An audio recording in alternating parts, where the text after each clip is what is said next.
Coming to you live from the Clinton Global Initiative, September 19, 2022, where the climate commitment makers are meeting for the first time, and we're getting a chance to interview them.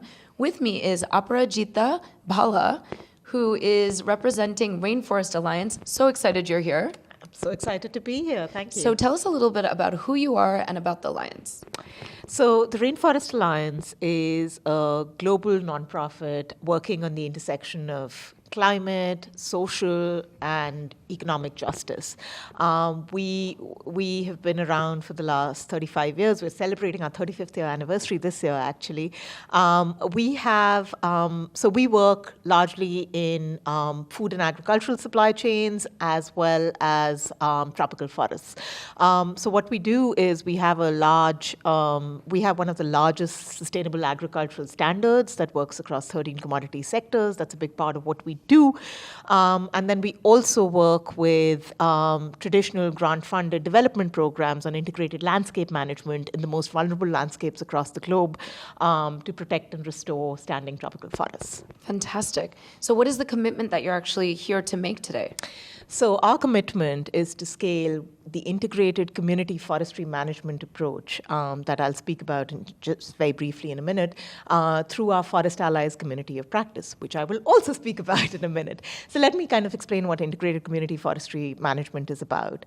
In a nutshell, it is about empowering forest communities, working with them to provide technical assistance around sustainable forest management so that they can build they can build sustainable livelihoods off the natural resources that they're working with.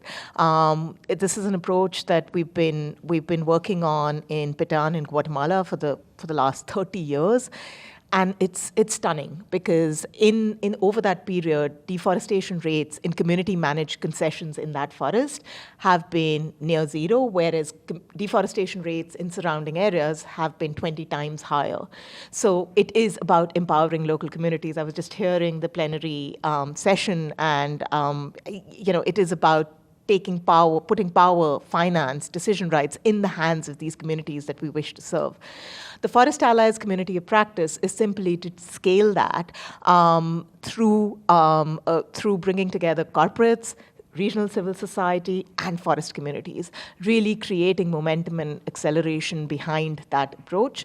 Our commitment is to scale that across, today we work in 5 countries, to scale that to 5 million hectares of forest cover that's restored or protected over that period, which really amounts to 3 million tons of carbon emissions saved on account of averted deforestation and 15,000 livelihoods strengthened. So we're pretty excited about that. That's incredible. What an ambitious goal that you have. And we know the benefit of these nature-based solutions in restoration of ecosystems beyond just the forest. So thank you for what you're doing there.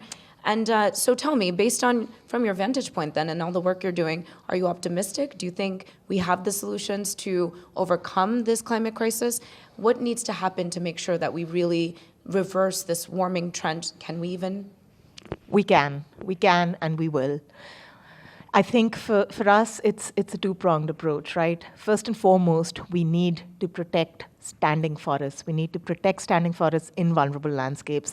And the only way to do that is by working with local communities on sustainable forest management principles, giving them the technical assistance, the access to market, the resources they need to make this happen. Let's get the finance and the technical assistance to those communities.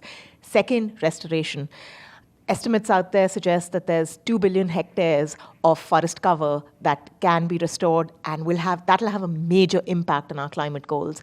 Again, the answer is working with local communities because they know which tree species need to be planted, what shape restoration takes. The principles are really simple, right? We need to make sure that the communities are empowered to lead this fight against climate. Like, we need to make sure that happens yesterday, Right. really. So that's the simple response. So it's that collaboration is key and the local knowledge, right? To really ensure that it's indigenous Absolutely. reforestation. Absolutely. This is not about us coming in with an intervention. This is about working with local communities and starting the question with what do you need? What do you need by way of finance? What do you need by way of resource? What can we bring to the table that can help you on this journey? That's it. Love that. Because we've learned that's what works and that's what's It's fair. the only thing that works. So, based on all of this and the incredible work you're doing, the networks that you've established, who would you like to give some climate love to? This is something we do on the We Don't Have Time platform where we shout out different organizations, individuals, companies that are doing really great work and accelerating climate solutions. Who would you like to share some climate love with? No surprise, the forest communities that we have the privilege of working with, even those that we do not have the privilege today of working with, the forest guardians, as I like to call them. In particular, huge shout out for the Association of Forest Communities of Pitan, who we've had the privilege of serving for the last 30 years, sending all our climate love to all of these communities across the globe. Keep doing what you're doing, and we're here to serve you. Amazing. Thank you so much, Aparajita. Really appreciate it. Thank you, Shweta. Pleasure being here. Thanks.